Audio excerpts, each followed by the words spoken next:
remember all of the housekeeping tasks and things that they keep telling me. So we have shifted the Zoom so that we can get some better visuals for people online for the presentations. We'll be restarting the link with the book club, and I will give more details before our break. So welcome back, everyone. I'm so excited that we're moving into the former TLN Teaching Learning Network portion of our FactStaff Institute, and we are going to have our annual Sister Anne Joachim Moore Lecture and Award. After the lecture, we're going to present the Sister Amata Miller Catholic Mission in Action Awards and the Bonnie Jean and Joan Kelly Awards. So be sure to stay with us. Really excited about honoring our outstanding faculty. It's a great tie in what Erin was talking about with belonging and all of the roles that we play around student engagement and success. For more than 20 years, we have come together to honor Sister Anne Joachim Moore, the founder and president of St. Mary's Junior College, which became the Minneapolis campus of St. Catherine University. Sister AJ was an amazing woman with impressive education path. A 1937 graduate of St. Mary's School of Nursing, she served in the Army Nurse Corps in England during World War II. Sister AJ returned to college to earn a bachelor's degree in sociology and nursing in 1947, a law degree from St. Paul College of Law in 1950, and a master's of education in 1958. And because that wasn't enough, while in law school, she decided to join the Sisters of St. Joseph at age 35. And finally, she completed her doctorate in higher education and an MA in theology at the age of 84. Always makes me feel like an underachiever. It is in her spirit and in her memory that we hold this distinguished talk and award. We give this award to a faculty or staff member whose work reflects the goals and values of Sister AJ infused in her leadership. Access and excellence, love for the dear neighbor, and an unflagging belief in the power of the human spirit. Those goals and values are an important legacy at St. Catherine, and we seek daily to live up to them. They are, again, access and excellence, love for the dear neighbor, and an unflagging belief in the power of the human spirit. A nominating committee of previous award winners solicits nominations, they review the pool, and they recommend the awardee each year. And I was so excited when the committee sent me the award nomination this year. So excited to present Marianne Graham, our Master of Social Work Program Director. So I will share a little bit about Marianne before she comes up and receives her award and delivers her address. Dr. Graham, who has an MSW, a PhD, and is a licensed social worker, joined St. Catherine University in fall of 2019, officially as the MSW Program Director. She had been a part with the joint program at St. Thomas, and she joined us as a tenured associate professor. She completed a PhD in social welfare from Case Western in 1999, her MSW from the University of Nebraska, Omaha in 1983, and her Bachelor of Social Work, also from Nebraska in 1979. We are so honored to present you with this year's award in check. Your name will join the list of previous esteemed lecturers on the plaque in the faculty staff lounge down the hall. Here to formally introduce Marianne Graham are her colleagues, Carol Ann Geisler and Janet Dahlem from Holistic Health. Thank you, Provost Thomas, and welcome to all our colleagues, both in person on campus and online. I'm sorry that we're not able to be there in person to do this, but I am sick. And the question that we're going to answer is, who is Dr. Marianne Graham anyway? She is one of the most amazing people I know. I agree. For instance, at St. Kate's, She's currently the program director of the Master in Social Work program since 2019. And she was the MSW program director at St. Thomas in the joint program for 6 years and was instrumental in developing the doctorate of social work program. And spent 25 years teaching in the joint program. Janet, how do you know her? Oh, funny you should ask that. In 2004, I recruited her to be on our new research advisory team in holistic health studies by waiting outside of her office door. And that was before cell phones. She had a commitment to social justice and also came highly recommended by one of the Sisters of St. Joseph who taught in our program. So she not only served on our research advisory council, she helped us develop the graduate level research curriculum and co-taught with you, Carol, for so many years.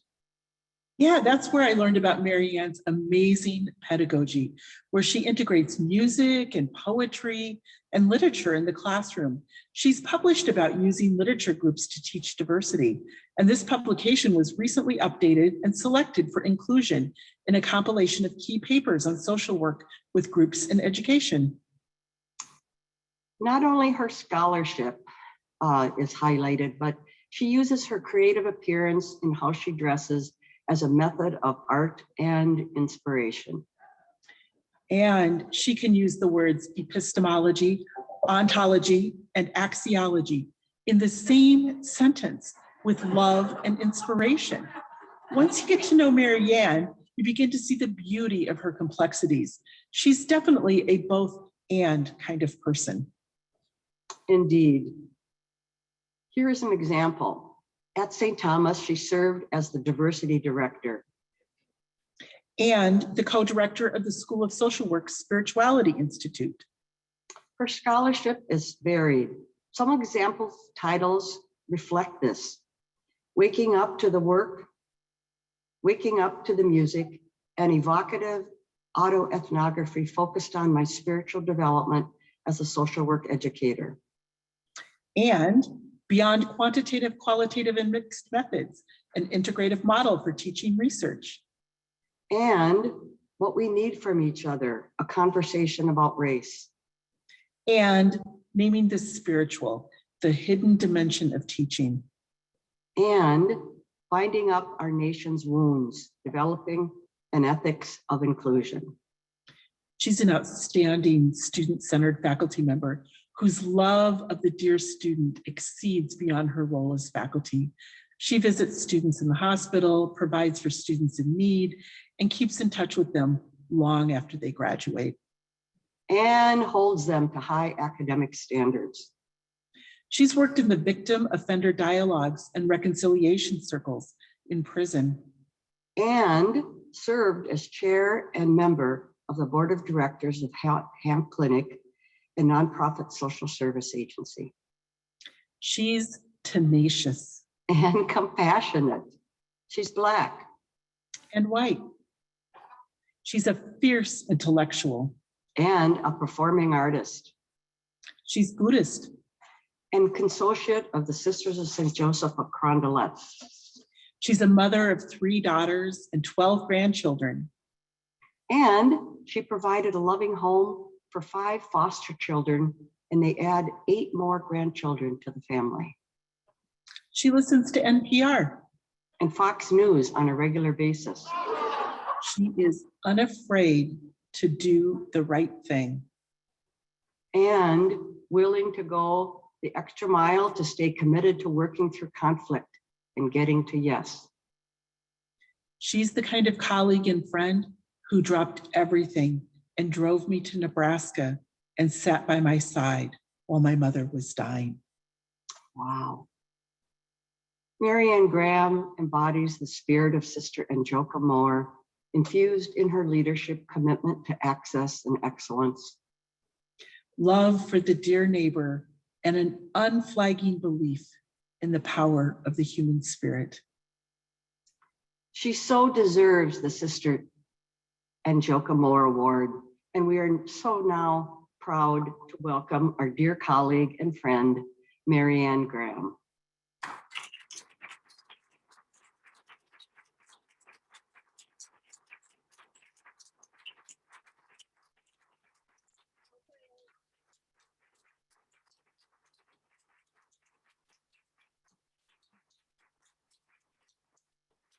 Okay, Carol and Janet, too long, too drawn out, but thank you.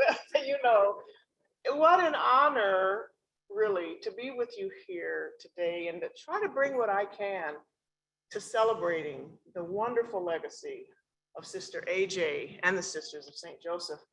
Now, as you can see here, I borrowed the title of this lecture from Margaret Wheatley, and if you haven't heard of her, she's a real treat.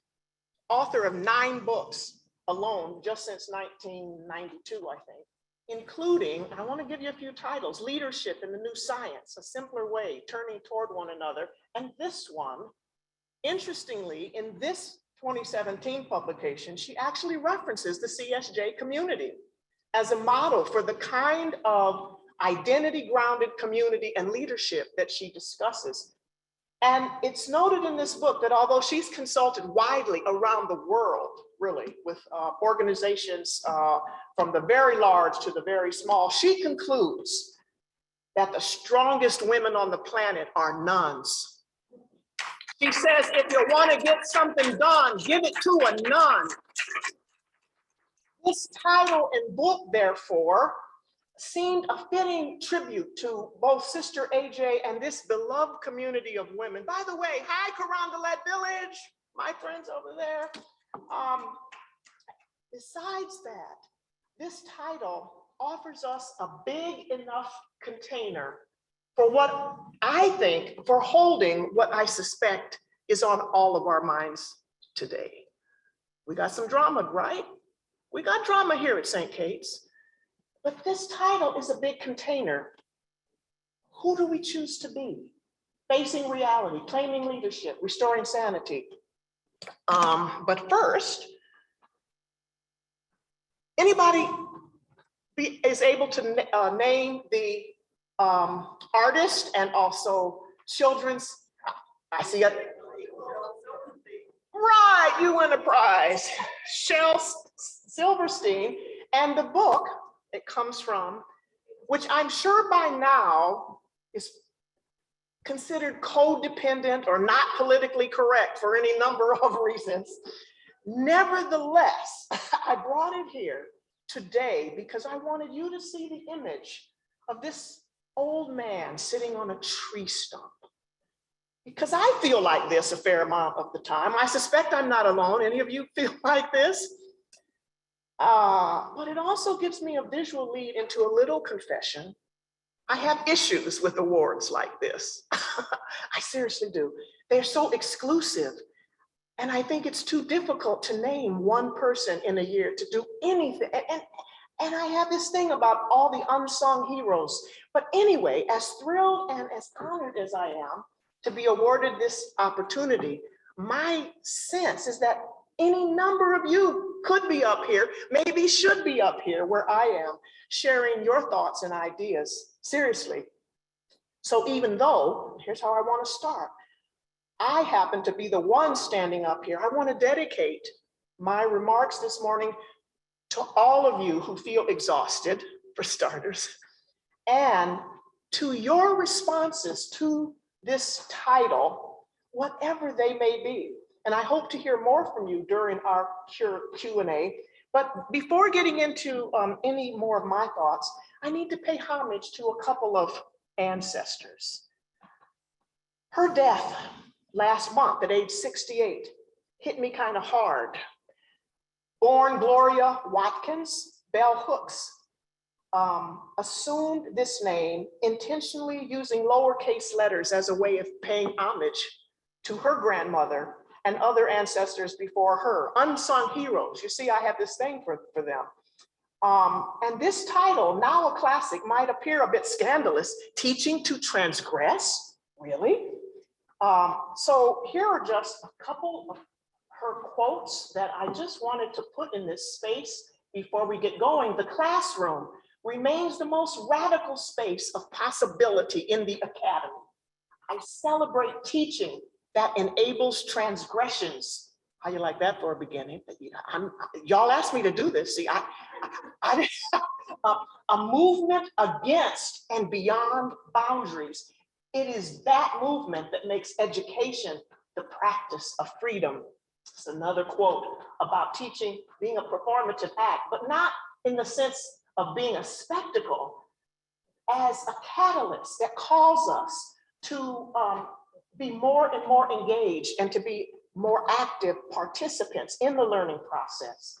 So here's another ancestor who died just a week or so after Bell Hooks. And I was reminded of the impact of his work on me and many others. You know, the Truth and Reconciliation Commission is still one of the most radical approaches for dealing with injustice, I would say, that the world has ever witnessed.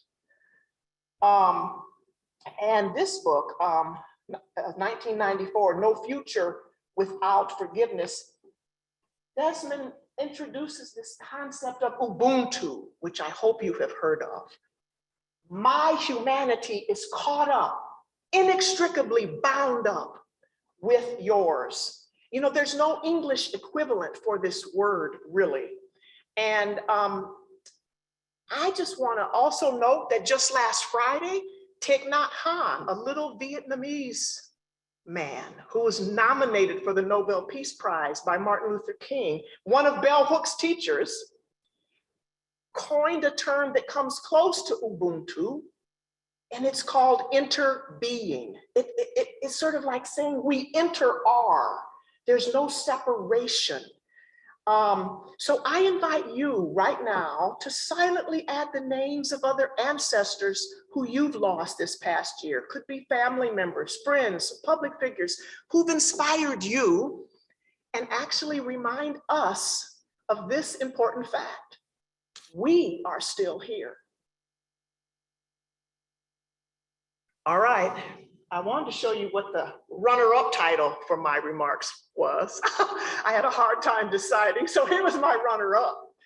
And this 2019 publication, which I think everybody here should at least know about, I'm hoping that putting it here will inspire you to, at minimum, watch the 1965 debate at Cambridge between James Baldwin and William F. Buckley. You might become more interested in learning about these two men who were born at almost the same time, but whose lives couldn't have been more different. And Nicholas Bukala compares their lives leading up to this historic debate. It's well worth seeing one of the many YouTube videos. And as I was pondering, who do we choose to be? I watched the panel discussion with Bukala in 2020. And he said some words that made me stop the video and go get a piece of paper so I could write it down. And I want to share them with you. He says, most of us, most of the time, are in a state of identity crisis. We really don't want to come to terms with who we are as individuals and who we are as members of communities. Our lives are marked by a kind of social paranoia. So we tend to define ourselves in relation to others. We want to make ourselves feel better by comparing ourselves to others, which really doesn't get us to who we really are, if you think about it. So where to begin with such an ambitious title? I thought, well, maybe with a little vulnerability on my part. People say to me, oh, you gotta be crazy.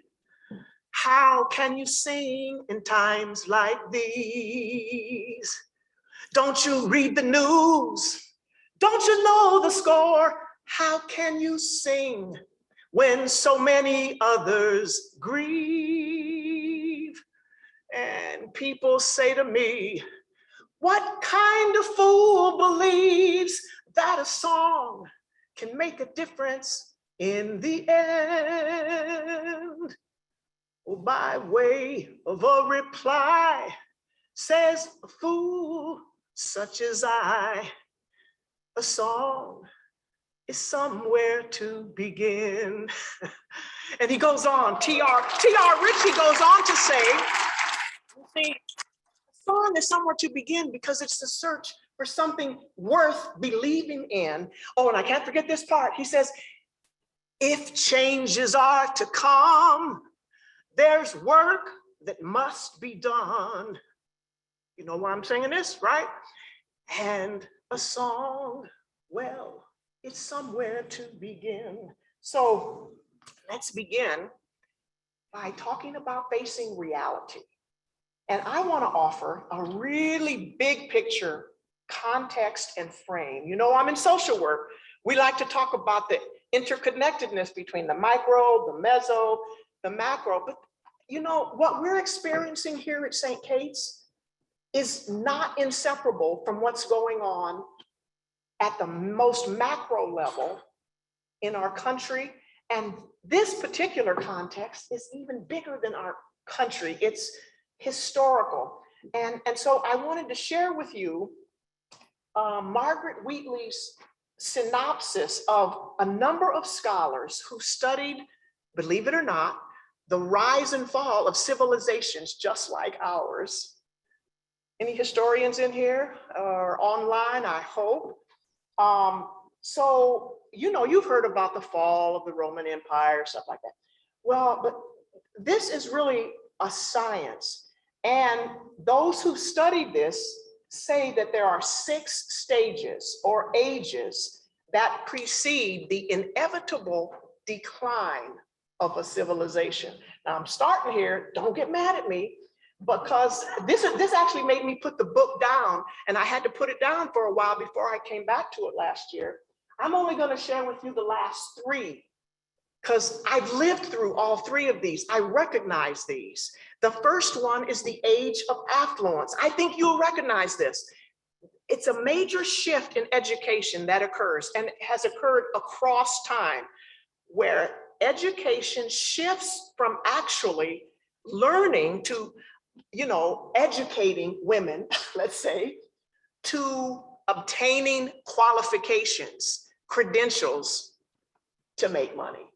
Can I just say it like that? And have you seen this? I think a lot of our angst about liberal arts, and I mean, it's because we have lived and are still living through this age, as well as the age of intellect. Now look at this. Arts and knowledge flourish in the midst of decline.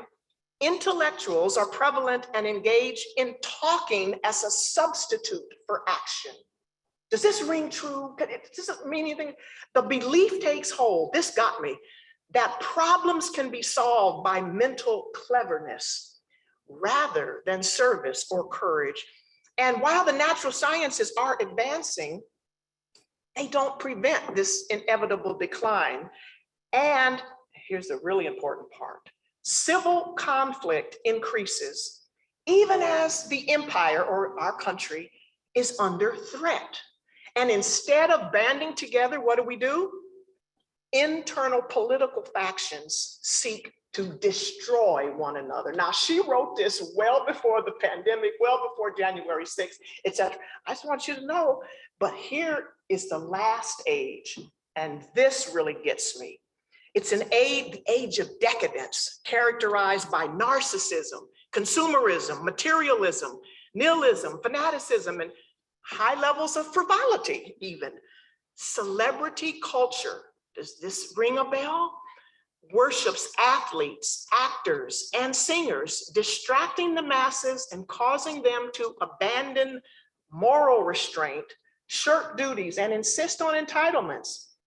The last line here, leaders believe they are impervious and will govern forever. Now, maybe we think we can escape or transcend history.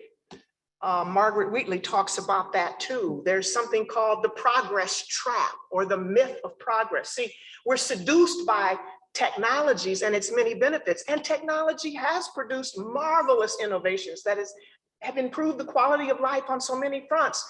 And during the age of decadence, what happens is we tend to ignore the unintended consequences of technology, and we persist in relying on them until it's too late.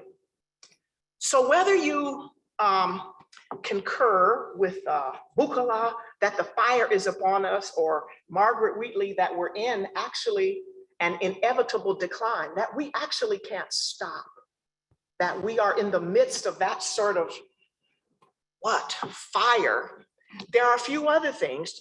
I don't have to tell you these. Global pandemic, racial reckoning, the approaching demographic cliff that everybody's been talking about in higher ed, the sea change that really is occurring, and it is a big reason why we're facing the changes we are here at St. Kate's. And you see, I put the little word karma on this slide because people in the West tend to misunderstand this word. We think it has to do with some sort of cosmic blame or punishment, and it's some kind of moralistic thing. And actually, it's an Eastern term that has to do with inescapable consequences of our actions. I won't say that again. Inescapable consequences of our actions. That's what karma is. It's not punishment or blame. We're better to think of it as something more like gravity, right? So I want this to be a context for us, along with, and here's one more book I'm going to mention. Have any of you heard of Jonathan Haidt's The Righteous Mind? Why Good People Are Divided by Politics and Religion. This guy, I think it's not accidental, and he does too, that this kind of polarization we're experiencing here at St. Kate's, it's happening in families, it's happening in institutions like ours all over the country. And actually his intention is to give us some insight. And I can't do a book like this justice in the brief time we have together, but I want to give you a few nuggets. First, the central metaphor of this little book is that the mind is divided like a rider on an elephant. This is kind of strange. And it's the rider's job to serve the elephant.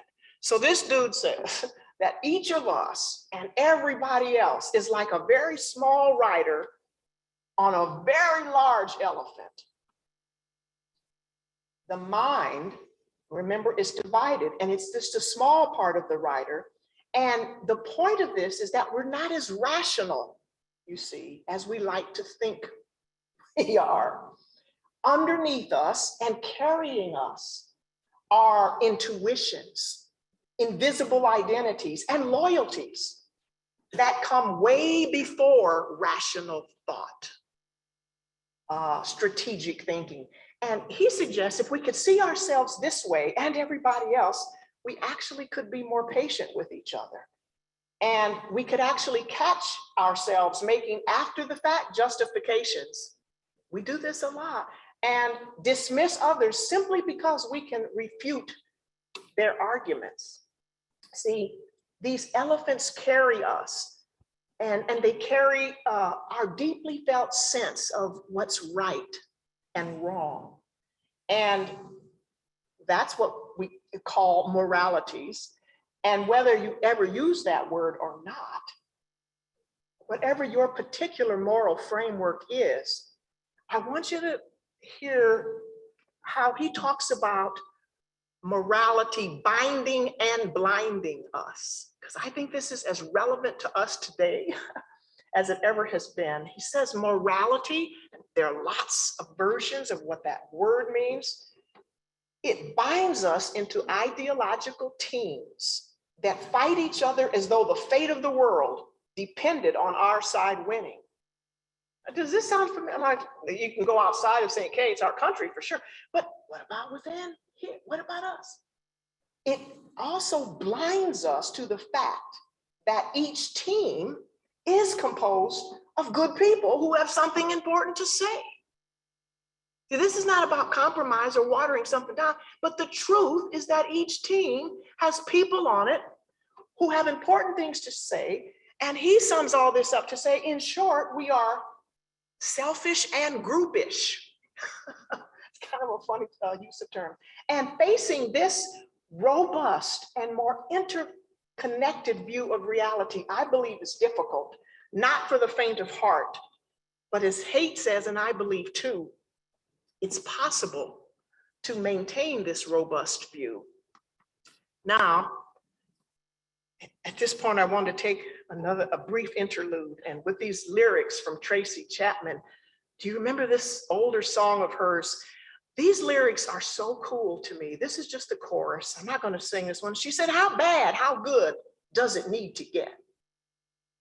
Just right there, I almost want to stop. How bad, how good does it need to get?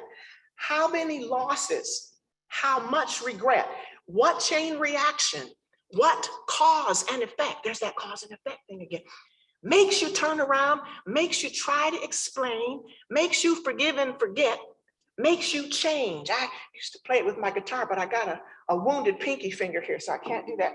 But this reminded me of another song of hers about change. Any of you remember the change word that starts with an R? Tracy, give your wheels a minute to turn. Don't you know we're talking about a revolution? And it sounds like a whisper. Don't you know we're talking about a revolution? And it sounds like a whisper. Isn't that strange?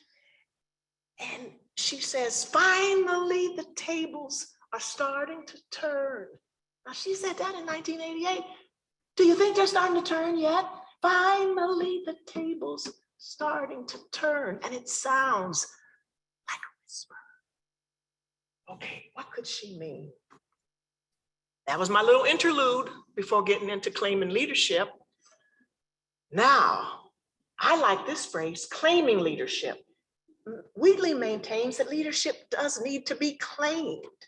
In other words, this is not like a process where we try to make ourselves into what we think a leader should be, but it's where we claim the qualities that we already have, maybe have lost touch with, but are already there.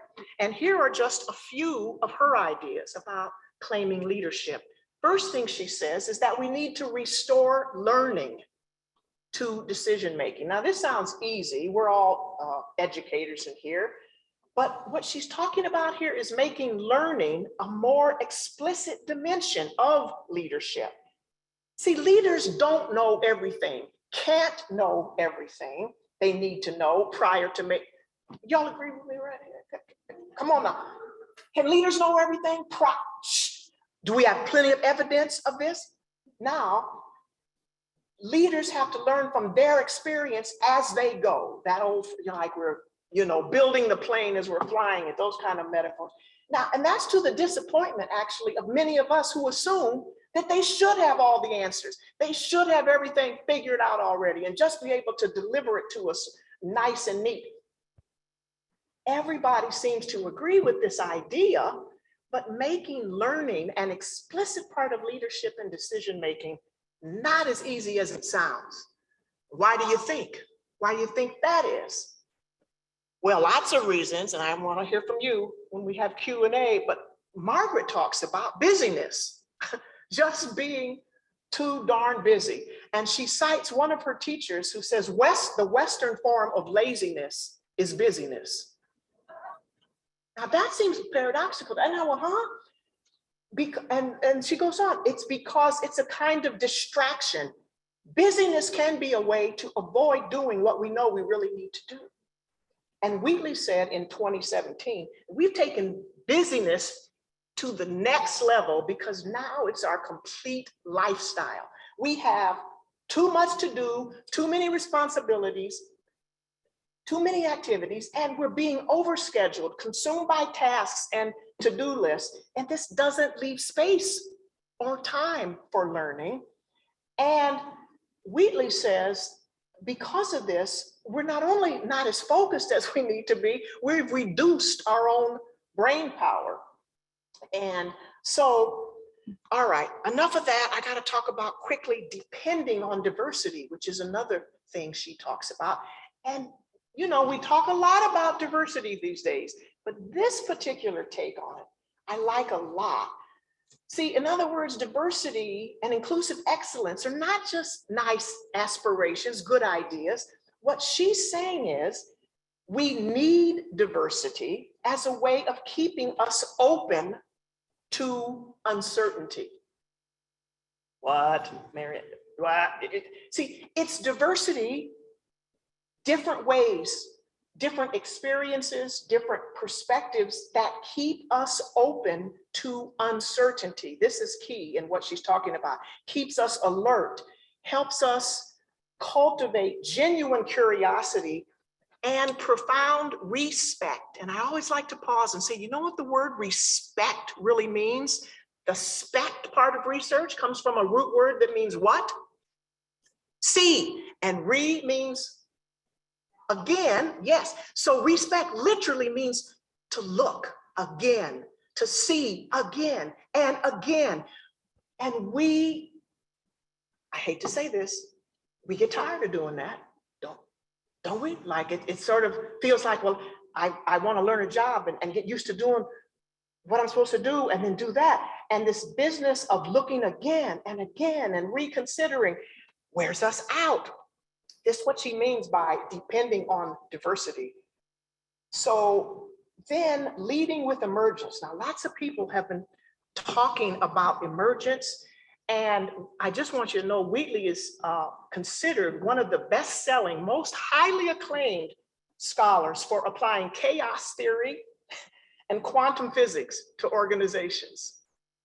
Now, just think about that, quantum physics and chaos theory.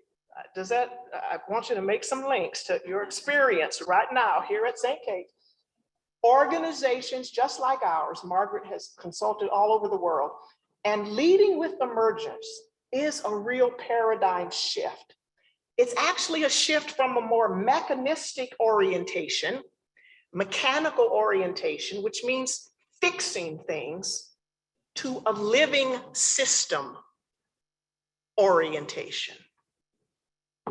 When we see St. Kate's as a living system, instead of focusing on what we think shouldn't be happening and trying to fix what's wrong, here's a real doozy. We assume that what's happening needs to be happening. What if what's happening right now really needs to be happening? It's exactly what needs to be happening, because then we can lead with this thing she's calling emergence, not just get bogged down with problem solving and fixing. Actually, fixing and problem solving can get in the way of leading with emergence. How's that? I think this is challenging. So that's why I wanted to show it to you. Here's a quote of hers. There's a reliable logic to the laws of nature, cause and effect, so that life surprises aren't actually surprising. We just weren't paying attention to the right things, or we can't see everything. We may get blindsided, but life does not act blindly, she says, or randomly. And it's possible, she suggests, to understand the multiple causes that were the source of our surprises. We simply need to engage our intelligence, open our perceptions, get past our closed-mindedness and ask some key questions. I hope we can do this week and in the weeks to come. What just happened? Why do we think it happened? How do we respond when something goes wrong? There's been a lot of stuff already, right? And do we each feel accountable for maintaining the integrity of our identity as we go through what we're going through? So I think what's been happening at St. Kate's for the past couple of years has intensified this past semester. Morale issues, big faculty staff, trust issues between everybody, can I just say, between faculty and administration, between faculty and staff, between faculty and faculty. We can see, and this is emerging, the concept of emergence. What we can see from that perspective is that what has emerged is a complexity of interactions among various participants in our living system. Now, if we're working well with emergence, these questions become part of our everyday experience. Now, I just wanted to give a shout out to Adrienne Marie Brown and this book, which was part of a book club discussion last year led by Potter Vang. And this sister is no joke. And her work is all about emergent leadership as well. And here are her emergent strategy principles. And I thought it was worth putting up here. Some of you may have participated, some of you couldn't, because nobody can do everything. There's way too much going on, as I said. But check this out. Small is good. Small is all. It's like the little things actually matter. Change is constant. Be like water. Man, how do you think about doing that this week? Here, with all the stuff that's in front of us. There's always enough time for the right work. I love this one, so I highlight it. There's a conversation in the room that only the people in this moment can have. Find it. Find that conversation. Never a failure, always a lesson. Trust the people. If you trust the people, they become trustworthy. And she talks about moving at the speed of trust. So, all right, we gotta wind this down soon. Restoring Sanity is the last part of the title. And I'm sure you guys have your own ideas about this. I'm gonna just tick through a few that came to me and hopefully leave time for you to add. I like Brene Brown, she's a social worker. And besides that, you know, her videos are well received and for good reason. But I like this quote: you either walk inside your story and own it, or you stand outside your story and hustle for your worthiness. Dang. I kind of want to say, let's stop hustling. We don't need that. Walk inside your own story. Nobody really wins if hustling for our worthiness is what we're doing. And we can own our own experience. We can be clear without being mean. And she's also noted as saying in Dare to Lead, clear is kind. Unclear is unkind. Now that's really good. And that led me to my next one about kindness.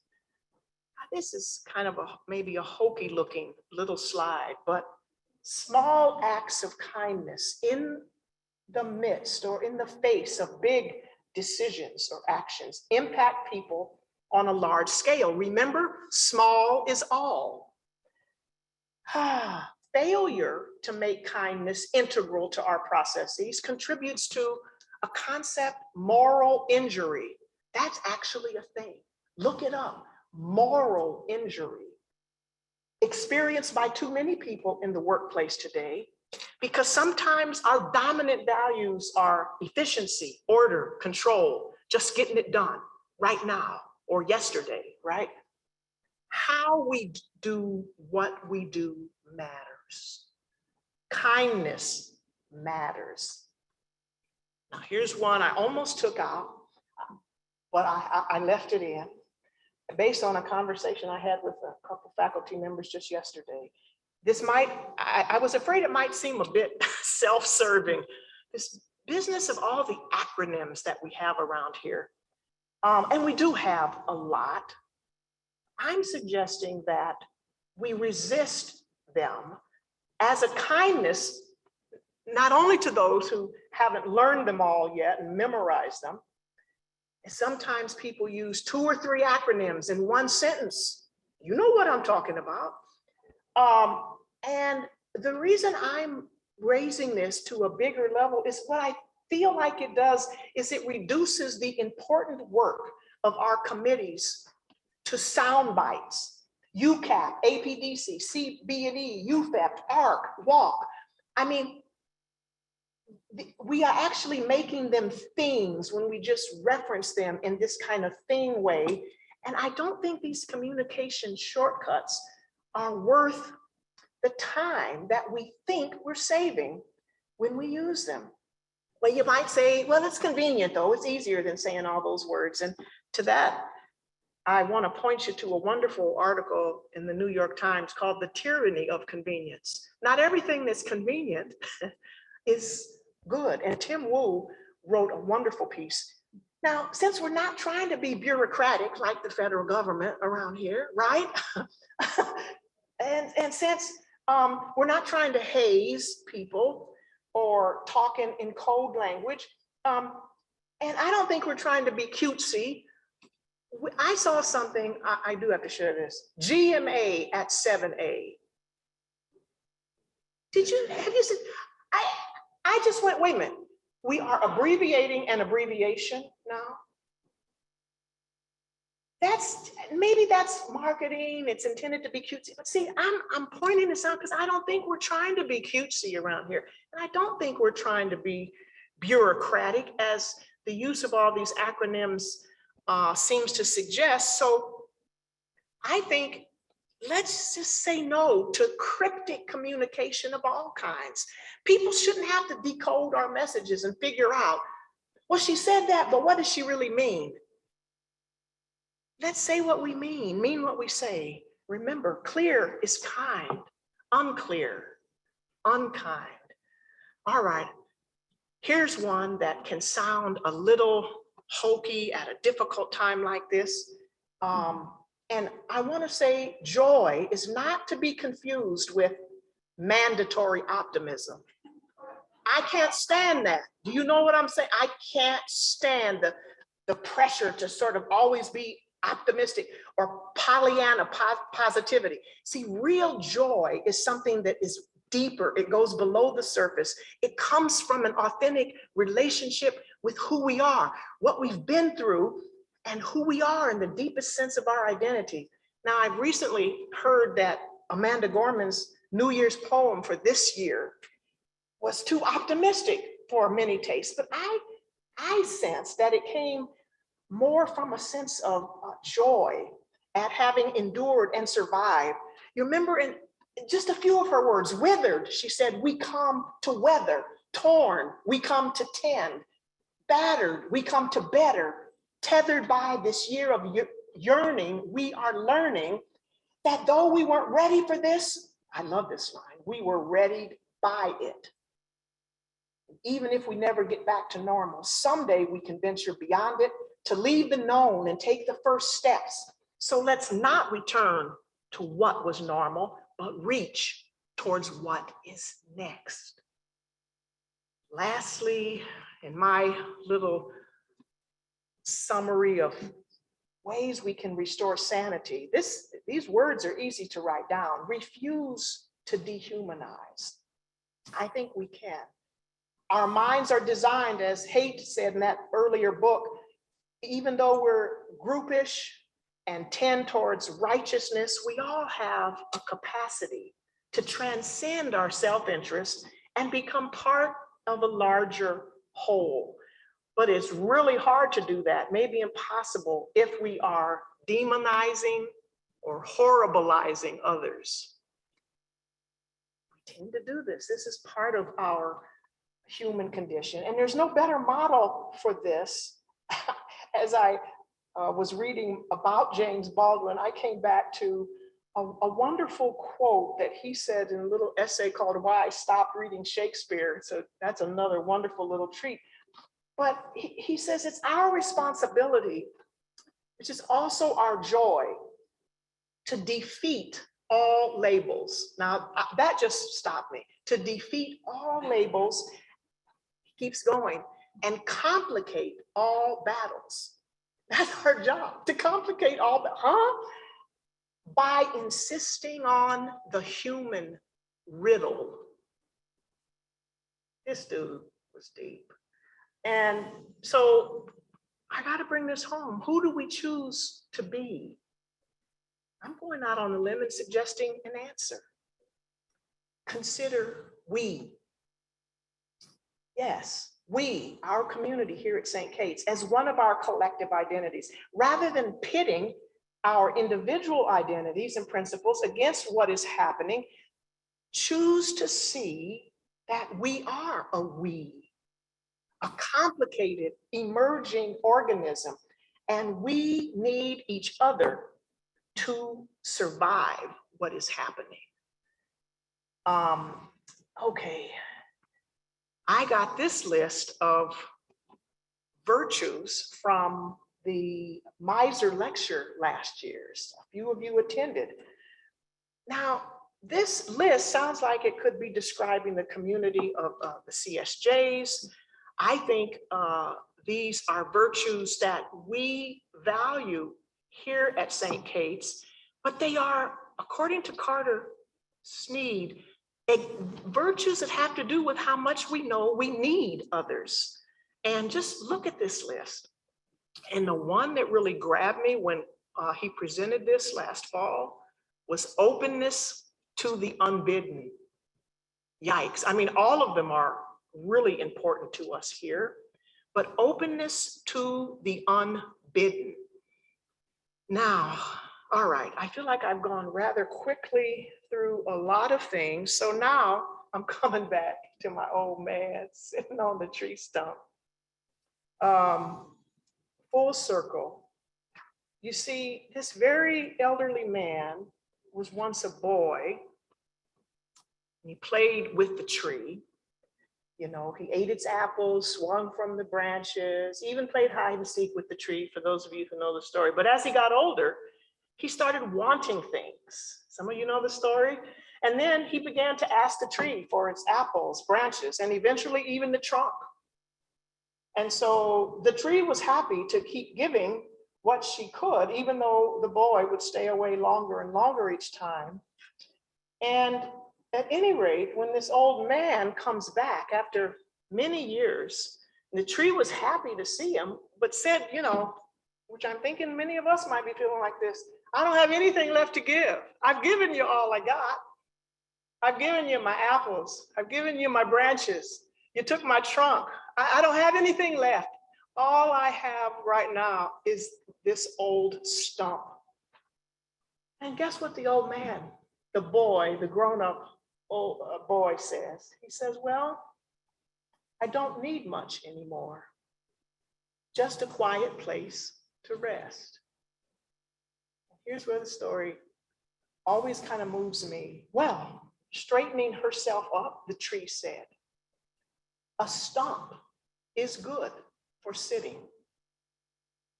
Come, boy, come sit. And what I want to leave you with is we too, even though we might feel like the tree, down to the stump, not having much left to give, we can straighten ourselves up too. We can straighten ourselves up and welcome in the way that trees welcome countless life forms. Think of that. Trees welcome any number of bugs and birds and all the elements. We can straighten ourselves up and we can welcome whatever it is that's coming our way. And this kind of giving, I want to say, it's not about giving because of what we think we'll receive. I call that manipulation. It's not giving out of fear of what will happen if we don't give. I call that being manipulated. It's not giving out of habit or inertia. I call that giving in. It's giving because, like the tree in the story, we see we. This is giving in the tradition of Sister AJ and the Sisters of St. Joseph from a place of Ubuntu, interconnectedness. And the last, tie it all together, and then I'm gonna hear from you, is a musical point.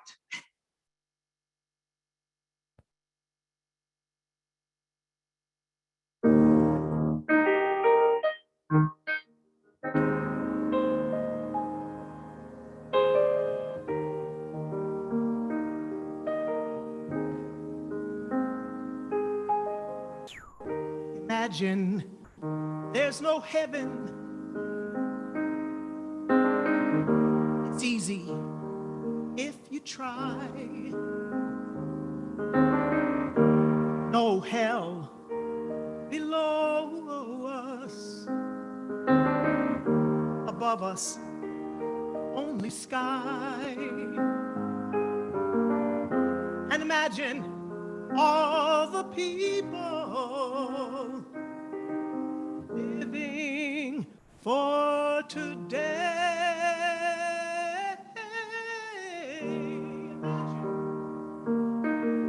No countries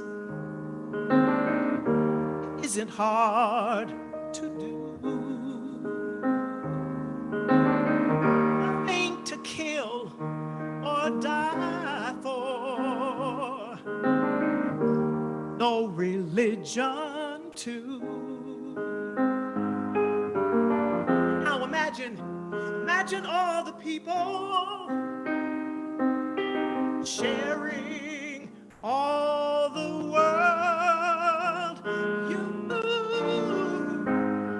they say that I'm a dreamer. You can sing along with me if you want to.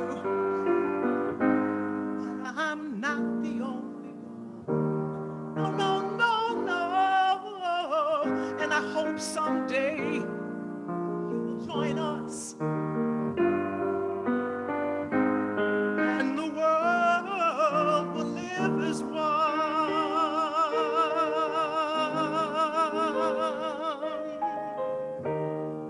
John Lennon has one last verse. He says,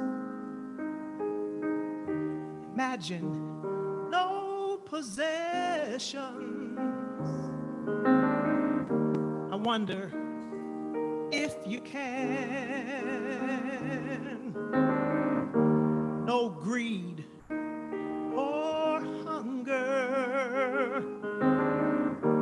Sisterhood of man. That's my adaptation. And imagine all the people. What are they doing?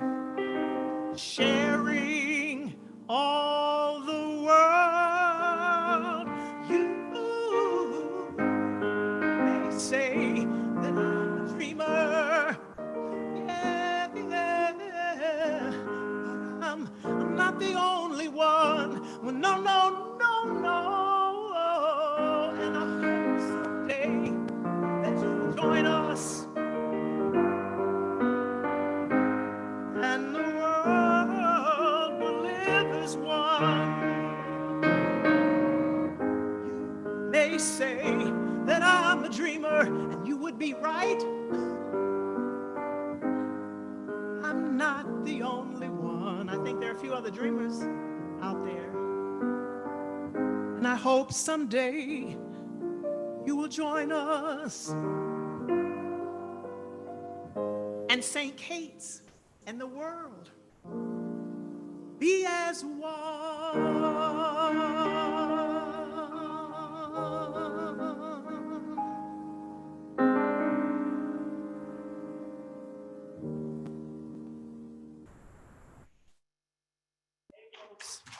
Time for us to talk. No, don't do that. Let's talk. You're kind, thank you, very kind. Let's talk a little bit. Okay. What do you want to say back? What do you want to, you know what, I remembered I forgot something here.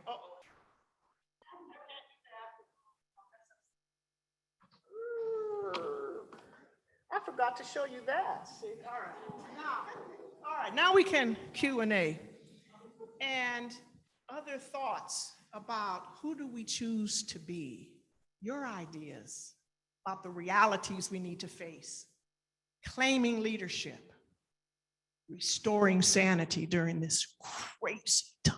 It's crazy. Can I just say it's crazy? All right, come on.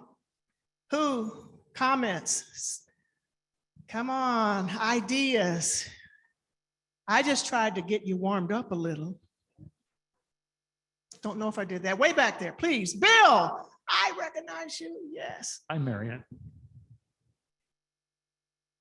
My buddy used to be my neighbor. We lived next door for quite a while. I'll have to tell everybody more about that story another time.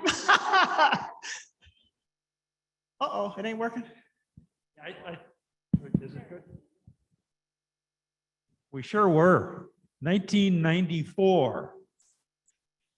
Marianne. 93. I came fall of 93. Okay, that's Close. Sister Sharon. I had to write that down, see, so okay. All right. Thank you. So beautiful. And I'm a big John Lennon fan. And you are one of the most naturally religious people I know. And maybe it's just my theology professor hat here. But why John Lennon to end that? Yeah, we got all kinds of churchy problems. But religion might not be the problem, right? That's right. Anyway, I think you are the most religious person That's going. funny. And so why John Lennon at the end? Why It's John- the dreamer stuff. Well, huh? actually, the Sisters of St. Joseph have encouraged me with this particular song, and one sister in particular. And I remember being struck by the fact that Catholics and religious people resonate with this song because it says no religion, no God, no heaven. And yet they were saying, Marianne, yes, sing that song. Keep singing that song. And as I thought about the who we choose to be and when it all worked itself out in me and I got to we as an answer, it's just a start. It's really not definitive, is it? It's somewhat vague. But I thought John Lennon's words epitomized that breaking down of the boundaries, the barriers that are real and exist amongst us right now, today, here on this campus. So, and it's a painful reality. I think many have been experiencing a lot of angst, and I just couldn't ignore that. Like I couldn't just come in here and act like, oh, let's just do something wonderful. No, this is a tough time to be alive today and to be doing what we're trying to do here at St. Kate. So I do want to give you time. Somebody's going to keep track of time, and when we need to transition to the next thing, so I'm gonna wait for, and I hear we have plenty of time. So thoughts. I tried to go through my thoughts, and I could have spent a lot longer on any number of things, but I wanted you to get a sense of how my head has been working as I've been thinking about our situation here. There's one.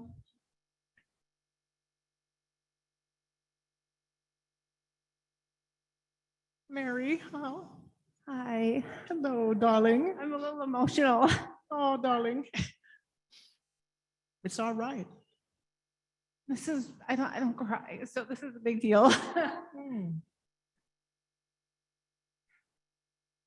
Thank you.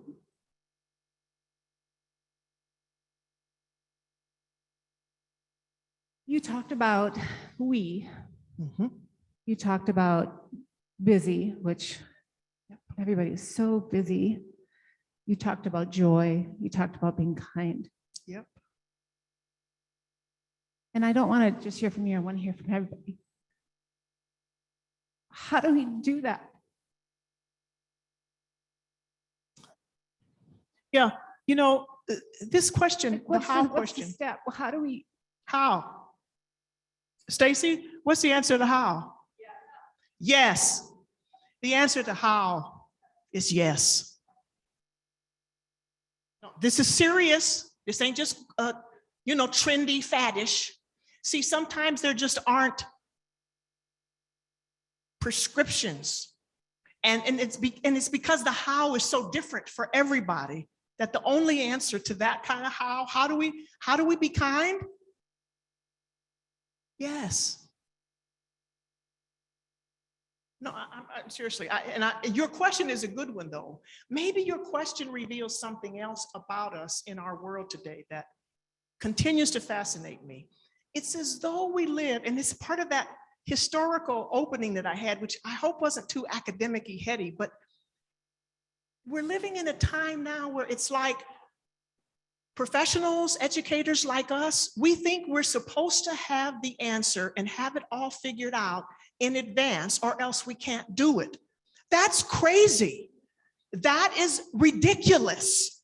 Can I just say, it's never been that way, but there's something about this age of intellect and decadence that we're in that makes us believe, well, there's an answer. Marianne, tell me what it is. Michael, tell us what it is. Becky, tell us. No, I don't think it exists like, oh, I'm sorry. And I took my mask off. Pardon me. I'll stay back here. Lord have mercy. Okay. Oh, all right. I can get worked up. But thank you for that, because I don't have a how to. I only have yes, and we must. And it's got to come from some deep, authentic place inside you. And I do believe it's possible. Come on, come on. Don't let Mary's big question derail you. What other responses, what comes to you as you think about who do we choose to be here at St. Kate's? There's one. Hi, Marianne. Hi. I'm Mary Richards. I was luckily one of your students in the research program. Oh, wow. Yay. I want to know how I'm kind of going off your introduction and that you watch Fox News. So how do you balance? I don't regularly watch Fox. I actually try. Now, here's what I want to say about that. I love my colleagues advertising. I do try to read various points of view and stay informed. I actually get real irritated with liberals who only want to read liberal points of view or listen to other liberals. So I do try and pay attention.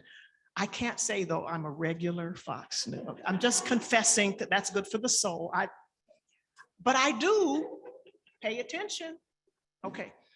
So finish your question, my dear. I agree. You do have to hear both sides. I just was wondering how you balance that with joy. Oh. Well, see, you don't have to watch Fox News to still have that question, though, right? So, but thank you. So it's sort of like saying, okay, how many of you have people in your own families that you really can't talk to? All right. Students, this is one of the biggest issues right now. And so it's sort of like saying, well, but we're the same family. We are. And then you can say, well, we just won't talk about anything that'll get us into anything. That's how many people are dealing with this. I can't do that. That does not work for me. So my answer to your question is, I think I have to figure out, and usually it's a lot of trial and error. Sometimes it's making mistakes. And I actually believe we need to create a culture where it's okay to make mistakes, because we're not going to get it right the first time. That is not going to happen. And none of us are perfect. So I bumble and I stumble, but I'm trying to have those difficult conversations, because I don't know what else. I can't stay in relationship with folks by faking it. I don't know how to do that very well. And so I want to hear more from some of you about your responses to that, though. That's a great question. It's a question for our times. What else? Come on. I see you. You guys are acting kind of shy. I talk too long. I talk too long. My fault. What? I have a question actually from Thank you. the online Thank you. attendees, and this is from Sharon Doherty. Oh, She says, thank you, Marianne, for this profound and inspiring presentation. Can you say more about the difference between selfish groupiness, was that the phrase? Yes. And community that helps us towards good places and actions? well, the author of that book, Hate, it's called The Righteous Mind. He's saying this is actually how humans are wired, is to be more groupish, clannish. So that's just a given. But he's also saying we can go beyond that. It's possible to go beyond that if, using his crazy metaphor, we imagine we're riding an elephant. There's a little us, a big elephant, and our mind is a small part of us and an even smaller part of the whole elephant. And it's actually the elephants that are colliding. And other people, we're riding around on our elephant, and our elephants are bumping into other elephants. Now,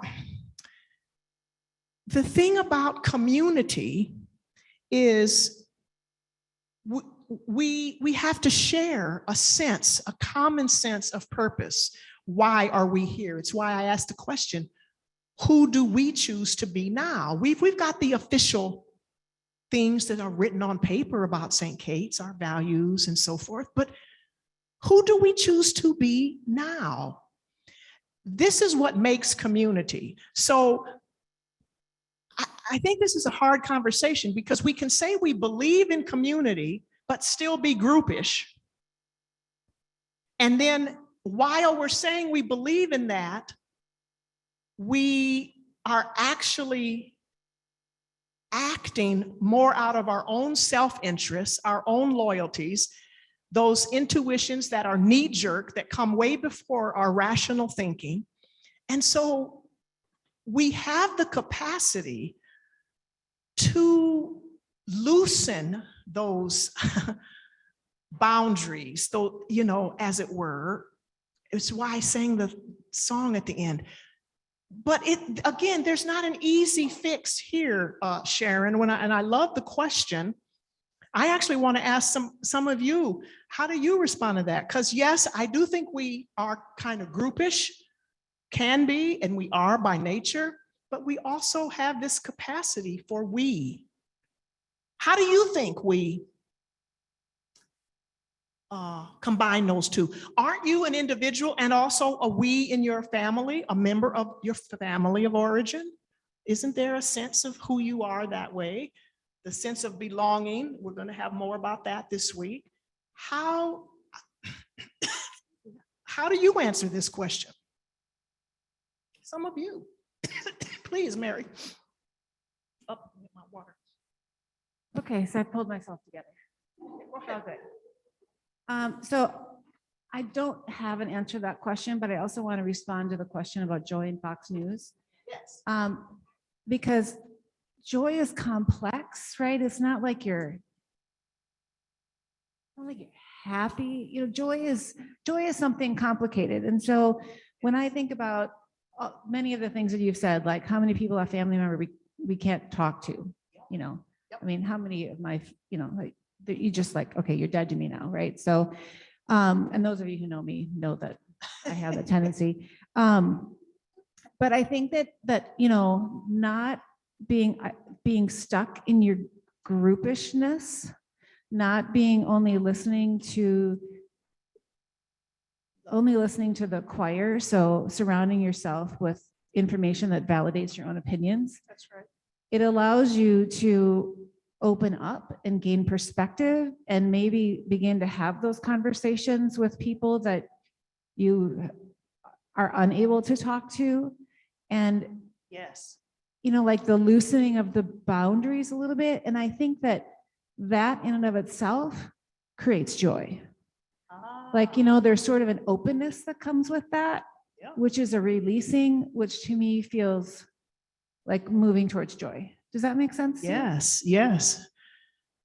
And it actually suggests, I love that question, that it almost suggests that we need to listen to Fox News here at St. Kate's in terms of the other side, in the way that many people who are on our committees have been trying to do as well.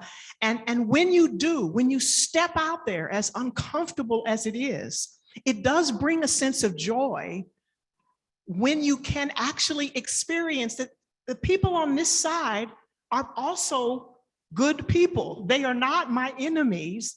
You know, we don't have to battle it out to the death. It's not that kind of party. So what else? Yes. Yes. Another one. Okay, please. Your thoughts are really better than mine on this, I bet. Yeah, thank you so much for your courage and your vulnerability and bringing us together to talk about this. And I want to thank you also, and a suggestion from me about loosening up and finding joy. A long time ago, many years ago, I had newborn babies, and my husband and I we're always fighting, Huh. you know, and we got to marriage therapy. Uh-huh. And the therapist said, what's going on, you two? Like, you seem like you love each other. Like, you like to be around each other. And I said, yeah, I like him, but I'm doing all the work. Uh-huh. There we go. Come on. And my husband, who's wonderful, said, I'm doing all the work. I'm doing all the work. And we both were doing all the work, and it was hard. And once that we understood, she said, when you feel, the therapist said to me, when you feel like you're doing all the work, chances are your partner also feels like they're doing all the work. And that's what I hear here. Like, I want everyone to know that I see you doing all the work. And it's hard. And none of us are sitting around eating bonbons as much as I would like to. I'm not. So like, that's one thing that we can all reflect on, is that we're all doing our very best and working so hard. Once you see that, it makes it easier, doesn't it? Yeah. It's still hard when you feel like you're doing all the work. I still do all the work. That's where I was going with it. But if you can see that other people are, from their perspective, doing all the work too. See, how complicated is it? You see why James Baldwin called this the human riddle? There is a riddle here. I don't know. Riddles don't really have good answers. But please, other things. We're about to come to a close. Way over here. Yes. John. Hi. I'm Margaret. Hi. Thank you so much. We've never met, but wow, holy smokes. So I teach communication and culture, and I always use the metaphors of a fish in water. You know, you don't know the culture because you're so Immersed in it. Or tripwires that you don't know you violated a cultural norm until you trip over it. Yep. But I really like the elephant thing, because to Mary's point, thinking about family and how much I miss connection with members of my extended family because of a number of things. And I want to check this with you. So what about the idea of like mind your elephant, right? So I'm picturing like Thanksgiving and you all have your elephant in the room, and mine just like clobbered yours because I didn't stop to think about maybe our values and assumptions are different. And that won't stop your elephant from stepping on my elephant's toes. But like, the thing I like is that there's intentionality there. And there's, culture isn't just something I walk around with into a room, and my assumptions can not only clobber yours, but harm you. Yes. There's agency there. And I think, and I really, really appreciate that, because it doesn't fix things, but it puts the onus on each of us. And I think too, I mean, like family and St. Kate's and so does that jive? That makes sense to me. I love mind your elephant. I hadn't thought of that. I might have to try to figure out what Haidt would say about that. He says that the rider is supposed to serve the elephant. That's actually, the rider is dependent on the elephant. Like, the elephant's a lot bigger. Hello. But maybe we can. And that is a wonderful, provocative kind of question that you're posing. So I do think when we come back to kindness, there are ways that we don't have to be mean about our owning our narrative, as Brene talks about, right? There's a way to do that that's not mean. And even though we've got our elephant and it's bumping into others, that we don't have to clobber each other or act like, we're in this battle where the other side really needs to die. I mean, it's come to that in our country. And many of you are frightened about that, I bet. But the reason I mention that history is because what we're going through here mirrors what's happening. Do you see that? And if you can get that, and that's the age that we're in, where that sort of thing is taking hold, and we have to, it's our responsibility and our joy to figure out how to navigate that. And so I love your creativity. Thank you. Can I just quickly say yes. something? Is this working? I can. Get So right in it. Marianne, thank you so much. I love you so much. I just wanted to just add a note about the selfish groupiness, because I don't necessarily think it's bad that we have our groups. I think there's No. family value and family and our friends and our communities, which St. Kate's is one of my biggest communities. Yep. I think it's important that we have group fluency, like we're Mhm. trying to encourage our students to have cultural fluency. I Yep. think it's okay to move between right. groups, to not feel like you're afraid of that. The more groups, the better, right? And right. I think what happens at St. Kate's is we become siloed, and it's this group, Yep. this administration, this faculty, the students. Where I love this place because I move through all these groups, and I am Mhm. better for it. You know what I mean? And so I just Yes. think the more we can move out of that and understand that it has to be intentional, we have to do the work to move outside of ourselves. Absolutely. That you're making a commercial for the fluidness, like water and being fluid. That's what leading with Emergence is. It's about moving and keeping moving. Was this a comment here or time or? Oh. Go ahead. Yeah, I just wanted to let you know that you have a lot of love in the chat and in the Q&A, and I wish we could get to all of the comments and questions. There's been some expressed gratitude for bringing forward the concept of busyness, and that there's always enough time for the right work. Yes. Yes. But there's one really lovely question that I think is important to ask. It's from Ty Coleman. She says, "Thank you, Marianne, so much for taking us to the crossroads, then taking us to the bridge, and finally bringing us to the coda and to the love, us togetherness for our mission. Will you talk briefly about your daily spiritual practice of what you do for self and spiritual care, even when things are challenging, in order to stay positive?" Oh my, that's a really difficult question. I wish I had a nice, neat answer for you, Ty, and others. I think I do try to, this is going to sound really perhaps a bit new agey or flaky. I try to go with the energy that I have every day. And so, like the busyness and all the to-do lists that we all have, I ask myself, but what of these things do I really have the energy to do today? And can I do with all of me and in a more wholehearted way? And that's how and usually the things that need to get done. But I can't control it. There is a way that I actually practice, how do I say this? Trying not to be in charge of what I think I'm going to get done. And I've got a lot of stuff. And I don't mind telling some of y'all, if some of you know the struggles I've had, there's a lot of minutia as a program director, things that just make me want to jump out a window some days. And so I say, but what can I do today? And how can I do that? And then it's sort of like, and it's the practice of being quiet and having enough. I'm an introvert, believe it or not. I'm a true introvert.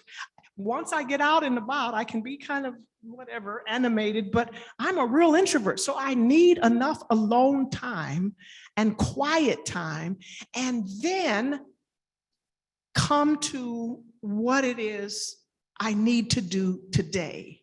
And for me, it's often looking at the big picture too of the week. And that helps me prioritize. Because if I look at the whole list, I'll just feel inadequate every single day. And I did feel that way for at least a whole year. Seriously, because I wasn't getting to enough things. And I did make a lot of mistakes.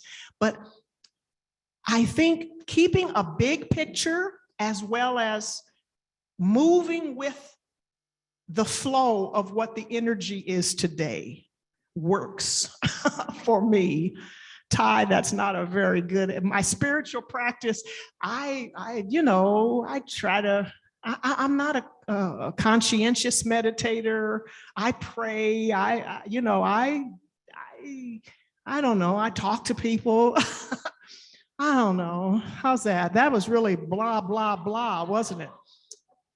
I'm a part of a community and I just try to respond. For me, it's responding to whatever the pull is. It's like there's an invisible thread that might yank on me, and I try to pay attention to that thread every day.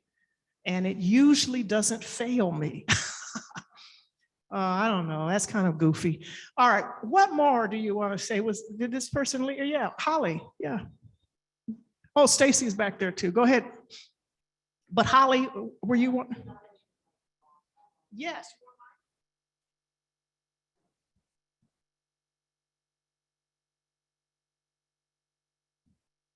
Marianne, I'm like Mary. I didn't know how difficult it was to cry with a KN95 mask on because it kind of soaks everything up.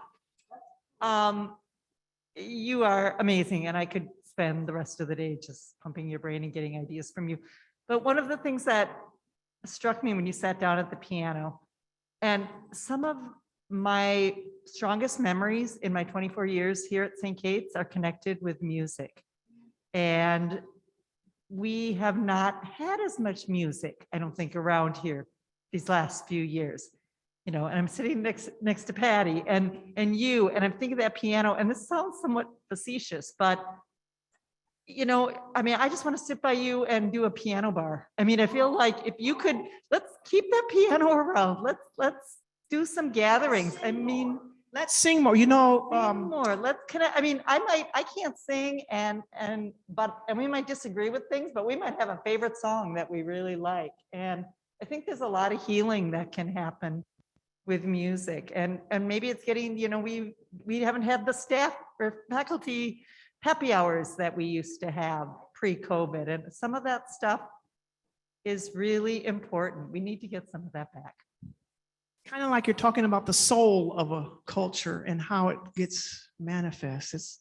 And have we lost that? So we can become so busy, focused on outcomes, can I just say that, and measuring things, which of course is important, but that we lose the soul. And so Stacy, way back there, I see you standing up. Hey, Marianne. Hey. Well, I just want to say, a lot of you don't. I'm Stacy Husabo. I teach in the social work program with Marianne. And I first met Marianne, she was my professor when I did my master's in social work. So I've had a 20 some years to have a lot of conversations with you. And this really kind of encapsulates my 20 some years of knowing you and what you're about, and that you really embody this. So thank you for bringing this to us. It's really powerful, really moving. A question I've been walking with, I think some people have kind of gotten at here too, but what happens, I think about this idea, you're we, and I think of John Lewis and the beloved community.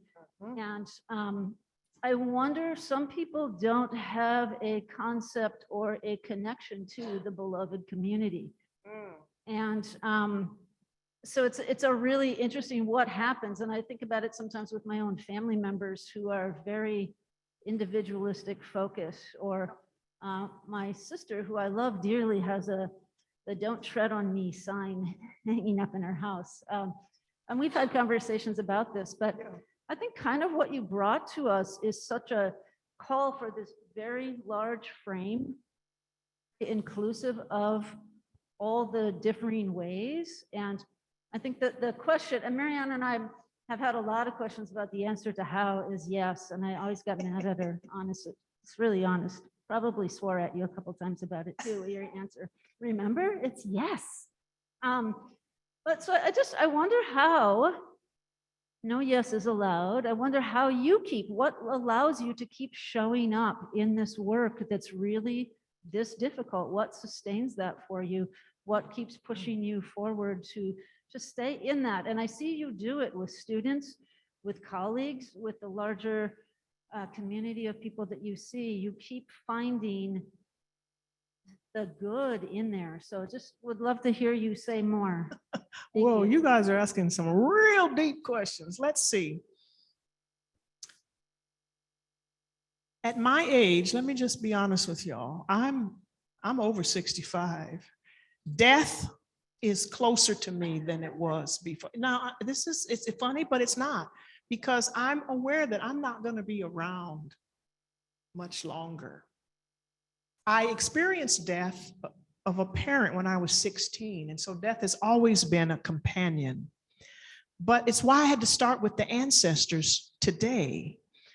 Death keeps reminding me that I'm still here. So if I'm still here, what am I supposed to be doing? I'm still here. So are you guys. What's up with that? Why are some people gone and I'm still here? It's actually sort of, that pulls me out of bed in a very deep way. And so I don't have an easy answer for you other than I know my trajectory, even here at St. Kate's, is probably not going to be much longer. And I don't even like saying that out loud, but okay. Because I want to be available. I'm oriented, I think, toward the we. Some of you know that that's the outgoing pronoun in my email, which looks kind of hokey. And if you don't really know me, it might seem hokey, but it really is the only pronoun that makes sense for me, because all of the others just don't work for me. So I have always been oriented that way. And so as long as I'm still here, I say, well, now what? If I'm here today, way closer to the end now than I was 20 years ago. What about you? I mean, is it that do we just live in a fantasy that we think we're going to be around forever? Like, I've changed. I feel like I've lived several lives in this one life that I have. How about you? Haven't you lived at least a couple? Now, if that's the case, then it feels like that can help us, ground us, and get us out of too much inertia. Because, you know, the older you get, inertia does take over. I ain't ashamed to tell you, it's harder. I'm slower. It takes me longer to do certain things now. And yet I am still here. So I just try to be faithful, I guess, to that. That's in a way what my religion is, you could say, Bill. Where did Bill go? I think that's my religion. But others, come on. I want to hear from any of you. We're out of time. Okay. Provost says we're done now. Thank you. Carry on. Okay, carry on.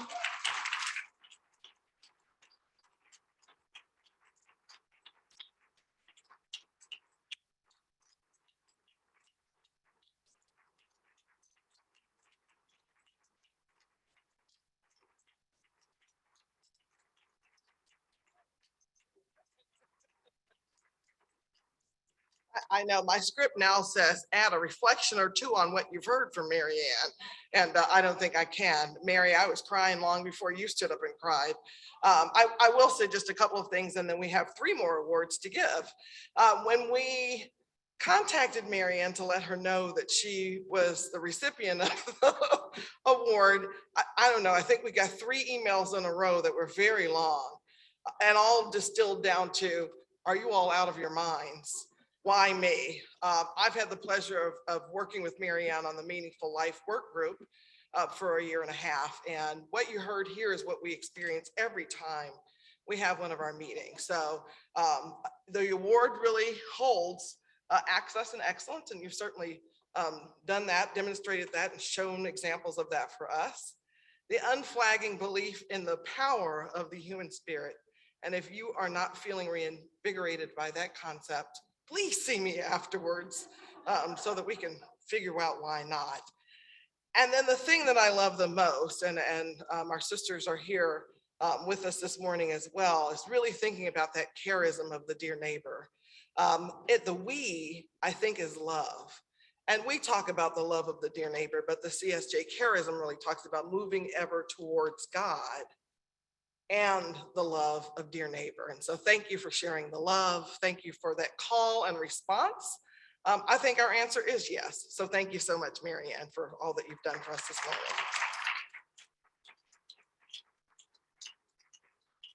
So it is my pleasure now to introduce our two winners of the Bonnie Jean Kelly and Joan Kelly Faculty Excellence Award. We have not, because of COVID, had the opportunity to acknowledge these individuals in person, so we're going to do 2 years of awards. The Bonnie Jean Kelly and Joan Kelly Faculty Excellence Awards are awarded to ranked faculty members in recognition of special accomplishments in teaching, curricular development, or other academic activities that bring honor, acclaim, or recognition to the university, ideally on a national level. The award recognizes outstanding accomplishments in teaching and scholarship that bring external visibility to the university, both regionally and nationally. And so we will honor the 2019-2020 award winner along with the 2020-21. All right, I'm struggling. I'm back somewhere in 20 because I want to do over. All right, so our 2019-2020 award winner is Jocelyn Bassett Gorlin, Associate Professor of Nursing.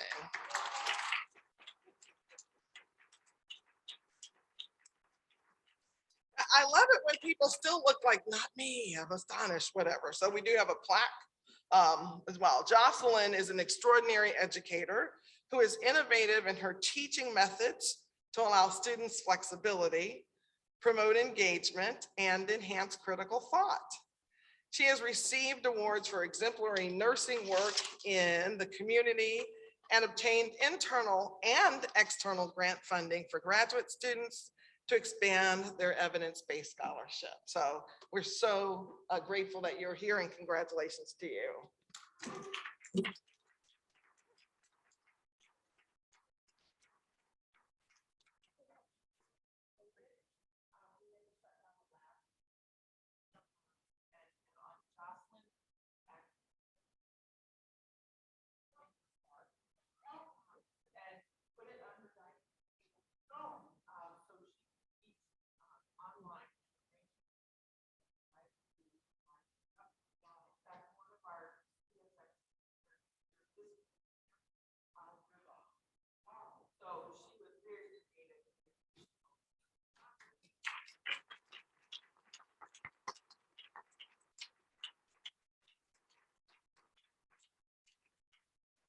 I'm so glad to be a chief academic officer with fabulous faculty.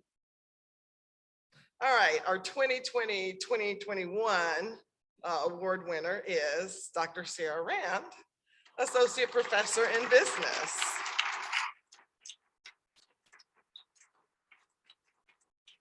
Professor Rand has been a key driving faculty force behind the creation and launch of the Katie Leadership Impact, a comprehensive undergraduate leadership program that will become a defining aspect of the undergraduate program and university.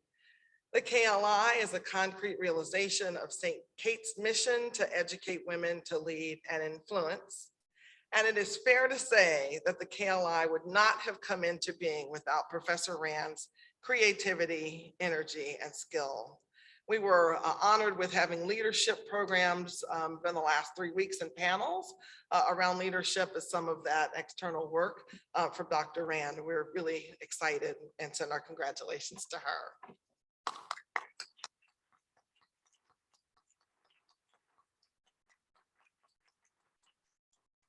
So next, I'd like to invite Sister Sharon Hell, the Archbishop Harry Flynn Endowed Chair in Catholic Identity and Director of the Miser Initiative, to announce this year's Amada Miller Catholic Mission in Action honorees.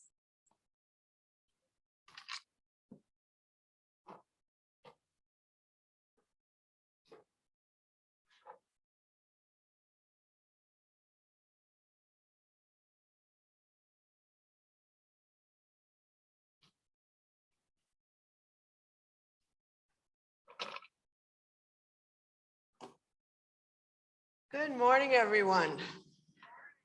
First of all, I want to thank Dr. Graham for her compelling and provocative invitation to us today. We are so grateful to you for setting a tone. As Anita said, I am Sharon Howell. I am also the director for the Center for Spirituality and Social Justice, so I'll just add that to all the other titles. but it's a privilege to be with you this morning. And I want to acknowledge, as we set forth this work today, that Sharon Rowlands, this is her last day, and we want to thank you for the work that you did in serving the Miser Committee.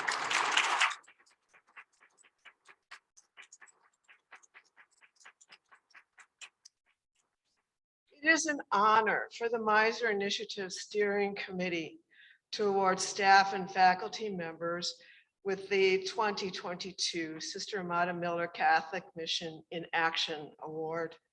The purpose of this award is to recognize staff and faculty who demonstrate a commitment to the Catholic mission of St. Catherine. The award was first presented in 2017 and is given annually at this institute. Sister Amata Miller was the first endowed mission chair for Catholic identity and the director for the Miser Initiative from 2006 to 2016. The Miser Steering Committee developed the award in honor of her contributions to St. Catherine University. As a professor of economics throughout her career, she demonstrated how economics can be a tool for justice and equity and inspired others to become advocates for economic justice. While Catholic Mission Chair, Sister Amata directed the Miser Initiative, establishing the workshop and the Miser Award and lecture, and referring back to Dr. Graham's presentation, she showed those principles from Carter Sneed, and that was from that lecture last fall. Many of you have benefited from these programs. It is because of her work that many of us are living out our Catholic mission as it reflects the spirit of the Sisters of St. Joseph, a spirit of welcoming and inclusion of all people, loving our dear neighbor both near and far without distinction, and working to create community. First, we want to let you know that the committee received many nominations, and we want to name those persons. Julie Capistrant, Mary Henderson, Denise Silva, Vince Skemp, Janath Tasnim, Jill Terry, Lindsay Whipple, and the combined team of the MIPS administrators Kim Munoz and Amal Warsami were nominated for this job and for this position.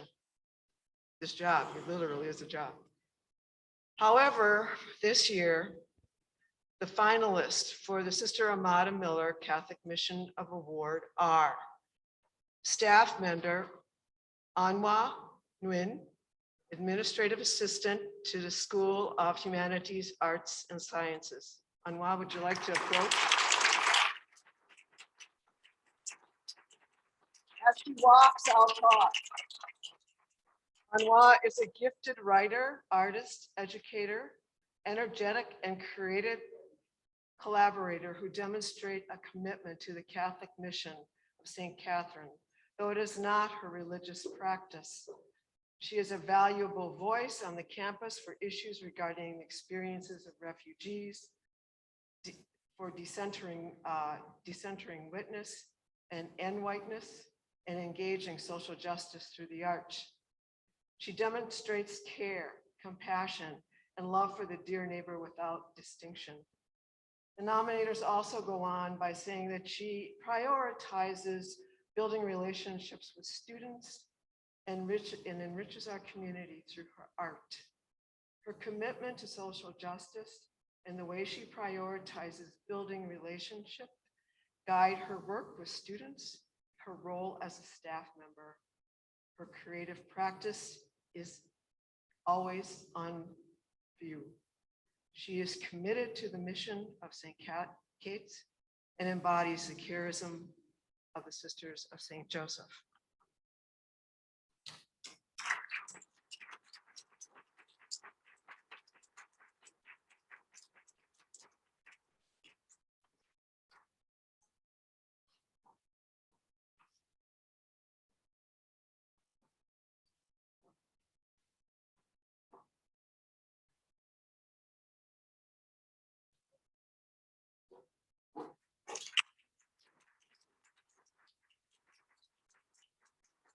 As you all will notice, I have a red button all over here, but this is very important, so I'm on WAF for a long time.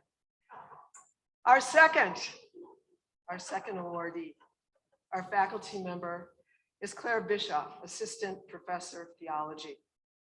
Claire, would you start moving up?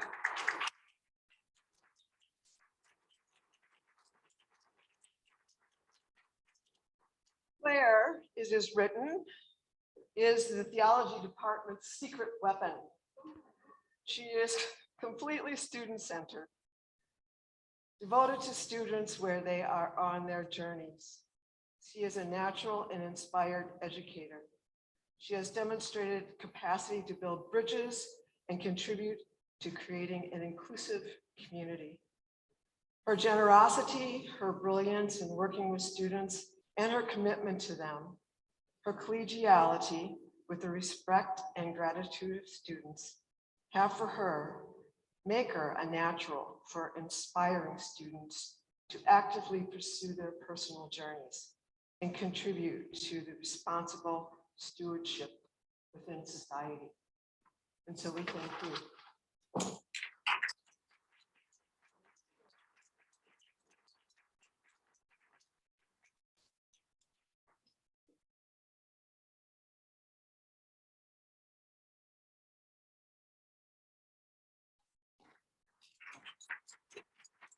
And with that, I thank you very much.